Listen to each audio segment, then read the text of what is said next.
યુનિવર્સિટીમાં 16 કરોડના કૌભાંડનો મામલો પ્રોફેસર કમલજીત લખતરિયા સામે જ્યુડિશિયલ રિપોર્ટ દાખલ કરાયો છે। ગુજરાત યુનિવર્સિટીની ખાનગી બેઠકમાં રિપોર્ટ કરાયો હતો દાખલ। યુનિવર્સિટીએ સબમિટ કરેલ રિપોર્ટમાં પ્રોફેસર આરોપી સાબિત થયા છે। એનિમેશન ડિપાર્ટમેન્ટના એમઓયુની 16 કરોડ રૂપિયાની ઉચાપતનો આરોપ છે।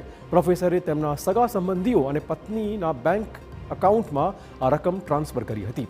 જ્યુડિશિયલ કમિટીની તપાસમાં આર્થિક વ્યવહારો થયાની વિગતો સામે આવી ગઈ છે। યુનિવર્સિટી પ્રોફેસરને શોકોઝ નોટિસ ફટકારશે। જ્યુડિશિયલ ઇન્ક્વાયરી પ્રોફેસર કમલજીત લખતરિયાની સામે અમે લોકો રાખી હતી અને એની રિપોર્ટ ઈસીની સામે રજૂ કરવામાં આવી છે। આ રિપોર્ટ મુજબ એ આરોપી સિદ્ધ થાય છે। એમાં 3-4 જાતના એના જે ક્રાઇમ્સ છે એની વિગતો છે કે એને કેવી રીતે પોતાના એકાઉન્ટ્સમાં સગા સંબંધીઓના એકાઉન્ટમાં કેવી રીતે રકમ મોકલી ટ્રાન્સફર કરી